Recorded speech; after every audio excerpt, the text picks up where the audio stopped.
ఉన్న బంగారాన్ని విడిపించి ఆ రోజు ఆన్లైన్ రేటుకే మేము కొంటాం. Sharma gold company.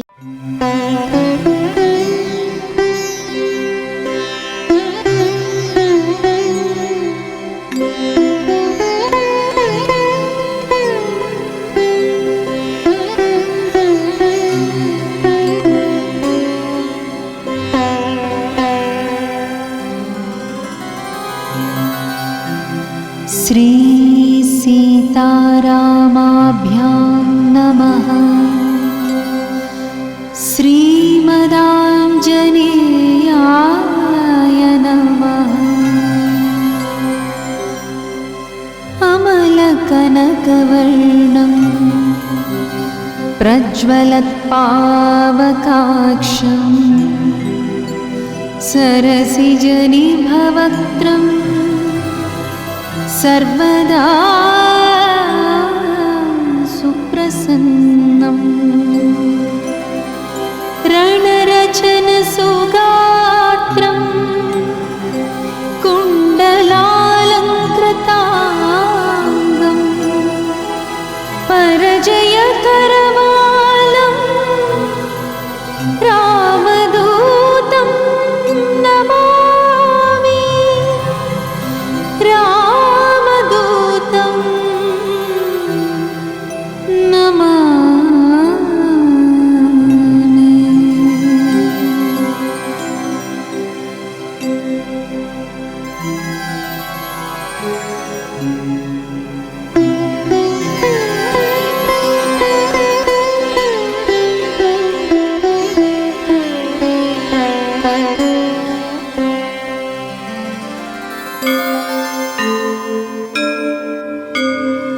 श्रीरामचन्द्रचरणाम्बुजमत्तभृङ्ग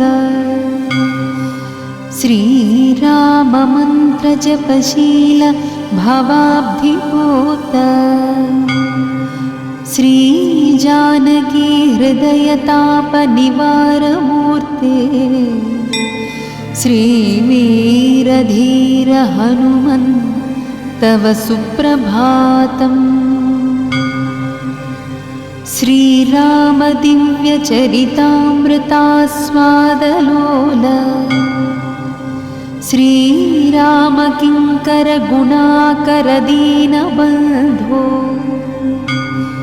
श्रीराम भक्त जगदेक महोग्रशौर्य श्रीवीरधीर हनुमन् तव सुप्रभातम्।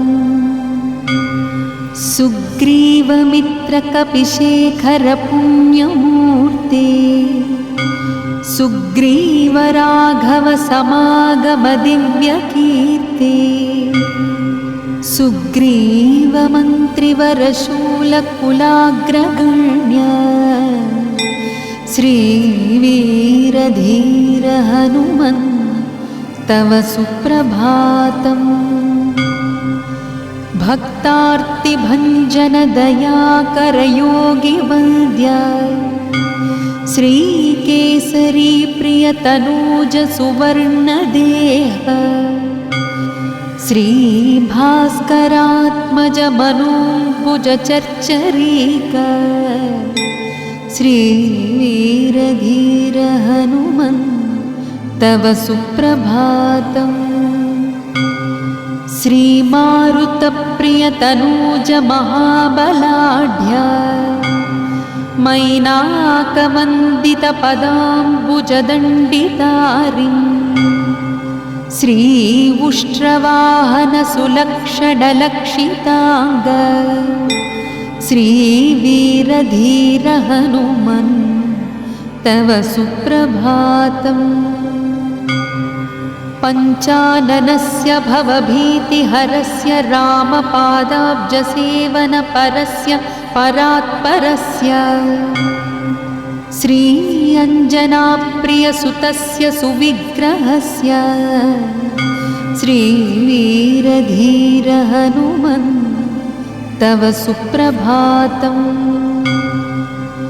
गन्धर्वयक्षभुजगाधिपकिन्नराश्च आदित्यविश्ववसुरुद्रसुरर्षिसङ्घाः संकीर्तयन्ति तव दिव्यसुनामपङ्क्तिं श्रीवीरधीर हनुमन् तव सुप्रभातम्। श्रीगौतमच्यवनतुम्बुरुनारदात्रिमैत्रेयव्यासजनकादि महर्षिसङ्घाः गायन्ति हर्षभरितास्तव दिव्यकीर्तिं श्रीवीरधीर हनुमन् तव सुप्रभातम्। भृङ्गावली च मकरन्दरसं पिबेद्यं कूजन्त्युदारमधुरं चरणायुधाश्च देवालये घनगभीरसुशङ्खघोषः श्रीवीरधीर हनुमन् तव सुप्रभातम्। पम्पा सरोवरसुपुण्यपवित्रतीर्थमादाय हेमकलशैश्च महर्षिसङ्घाः तिष्ठन्ति त्वच्चरणपङ्कजसेवनार्थं श्रीवीरधीर हनुमन् तव सुप्रभातम्।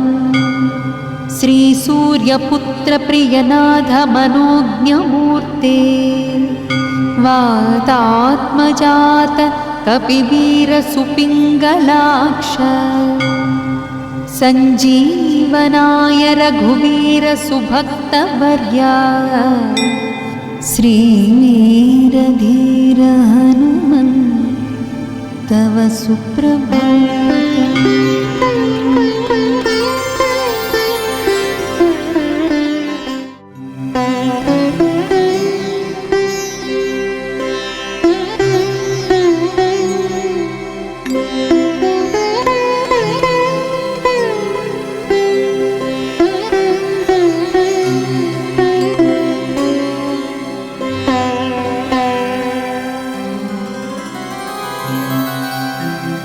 श्री सीतारामाभ्यां नमः। श्रीमदाञ्जनेयाय नमः। अमलकनकवर्णं प्रज्वलत्पावकाक्षं सरसिजनिभवक्त्रम् सर्वदा सुप्रसन्नं रणरचनसुगात्रं कुण्डलालङ्कृताङ्गं परजयकरवालं रामदूतं नमामि।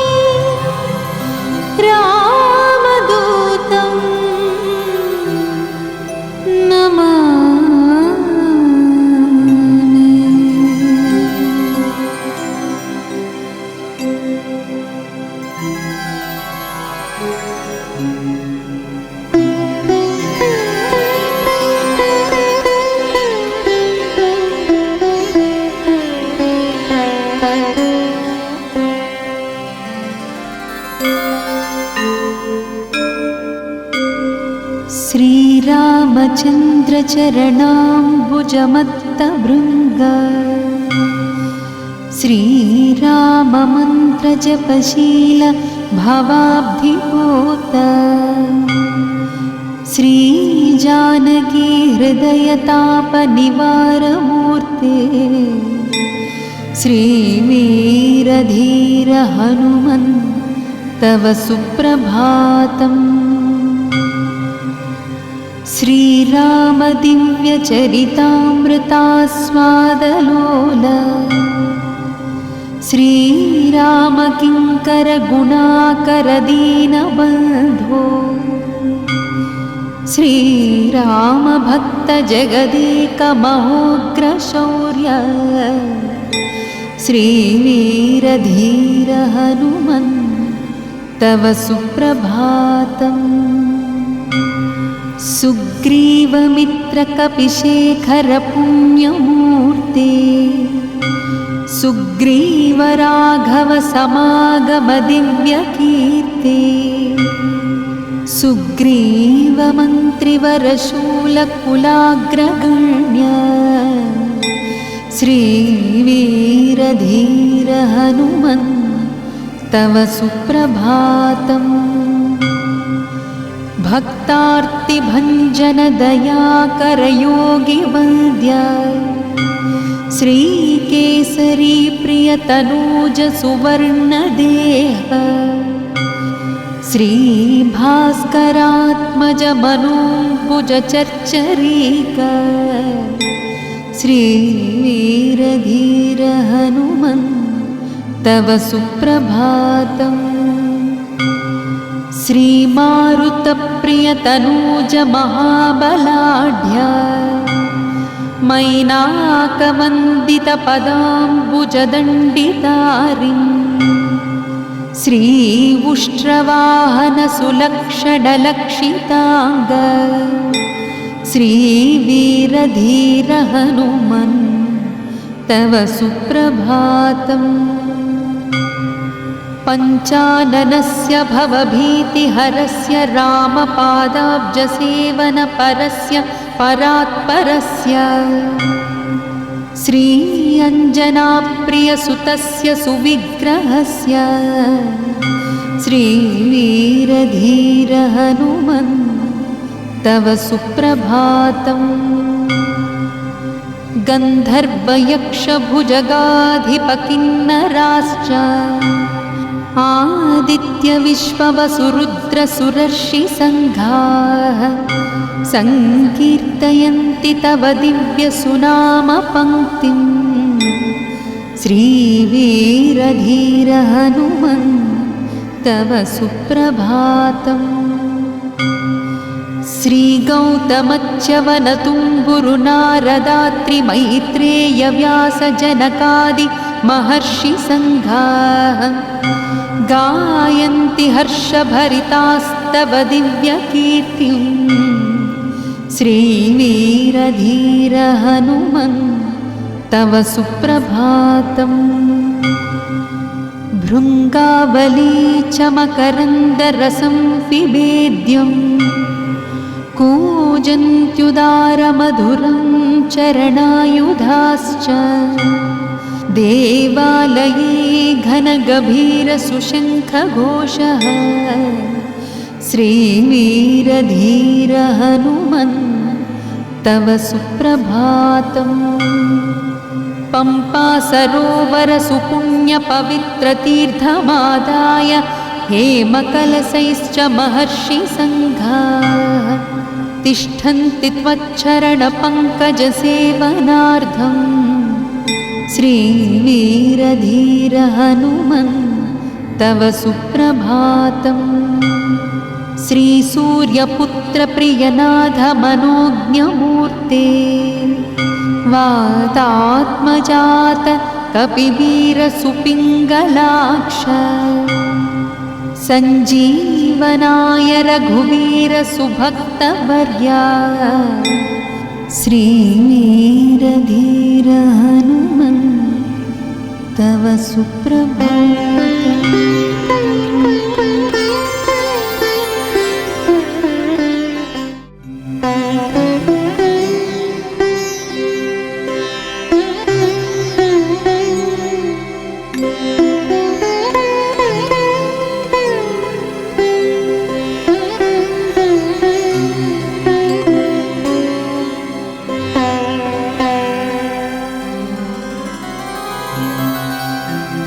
श्री सीतारामाभ्यां नमः। श्रीमदाञ्जनेयाय नमः। अमलकनकवर्णं प्रज्वलत्पावकाक्षं सरसिजनिभवक्त्रं सर्वदा सुप्रसन्नम् रणरचनसुगात्रं कुण्डला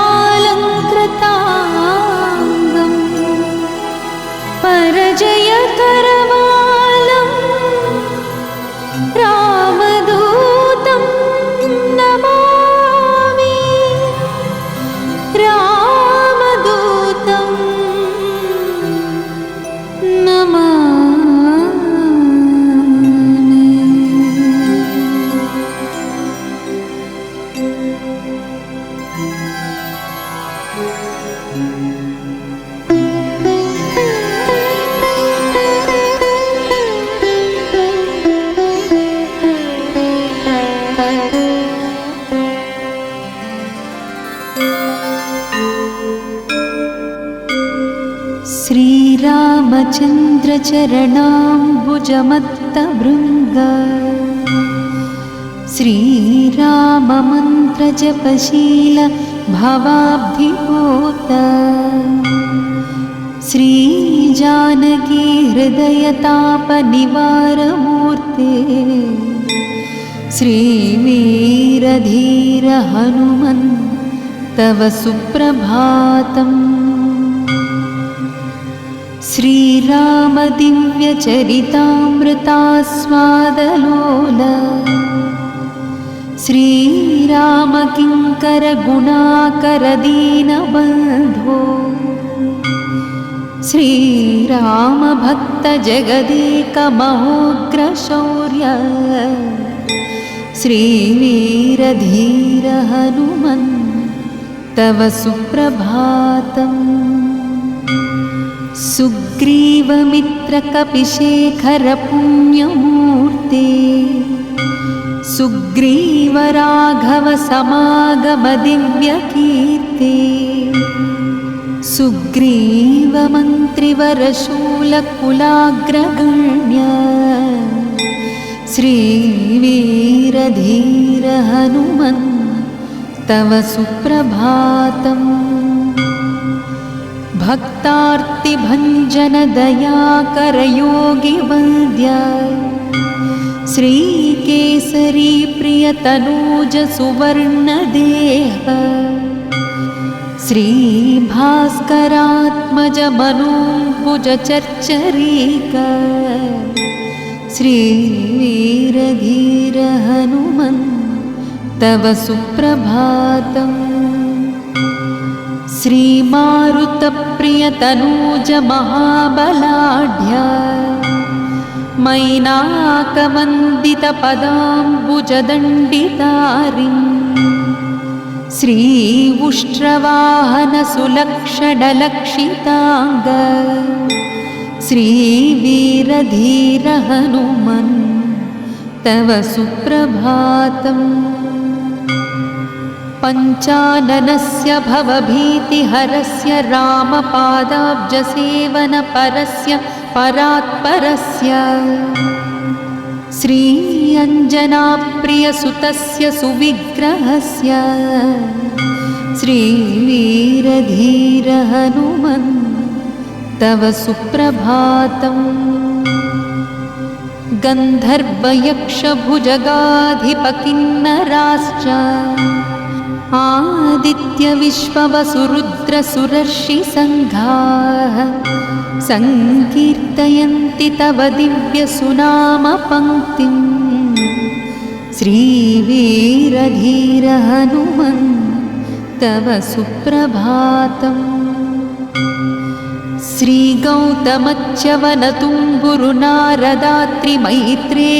श्रीगौतमच्यवनतुम्बुरुनारदात्रिमैत्रेयव्यासजनकादि महर्षिसङ्घाः गायन्ति हर्षभरितास्तव दिव्यकीर्तिं श्रीवीरधीर हनुमन् तव सुप्रभातम्। भृङ्गावली च मकरन्दरसं पिबेद्यं कूजन्त्युदारमधुरं चरणायुधाश्च देवालये घनगभीरसुशङ्खघोषः श्रीवीरधीर हनुमन् तव सुप्रभातम्। पम्पासरोवरसुपुण्यपवित्रतीर्थमादाय हेमकलशैश्च महर्षिसङ्घाः तिष्ठन्ति त्वच्चरणपङ्कजसेवनार्थम् श्रीवीरधीर हनुमन् तव सुप्रभातम्। श्रीसूर्यपुत्रप्रियनाथ मनोज्ञमूर्ते वातात्मजात कपिवीरसुपिङ्गलाक्ष सञ्जीवनाय रघुवीरसुभक्तवर्या श्रीवीरधीर हनुमन् तव सुप्रभातम्।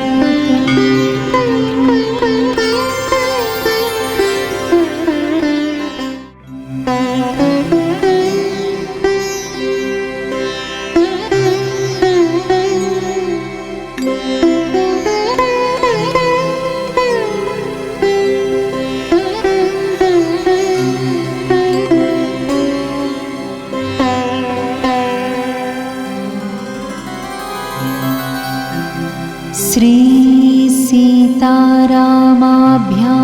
नमः। श्रीमदाञ्जनेयाय नमः। अमलकनकवर्णं प्रज्वलत्पावकाक्षं सरसिजनिभवक्त्रं सर्वदा सुप्रसन्नं। रणरचनसुगात्रं कुण्डलालङ्कृताङ्गं परजयकरवालं रामदूतं नमामि। रामदूतं नमामि।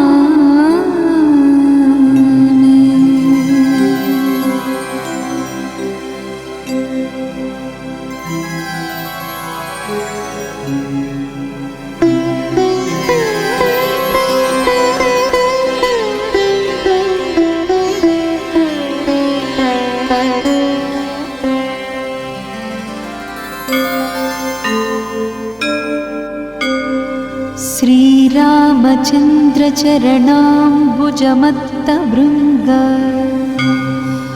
श्रीराममन्त्रजपशील भवाब्धिपूत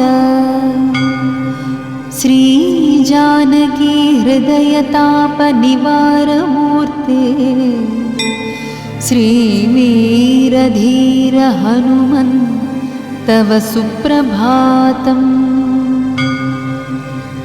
श्रीरामदिव्यचरितामृतास्वादलोल श्रीरामकिङ्करगुणाकरदीनबन्धो श्रीरामभक्तजगदेकमहोग्रशौर्य श्रीवीरधीर हनुमन् तव सुप्रभातम्।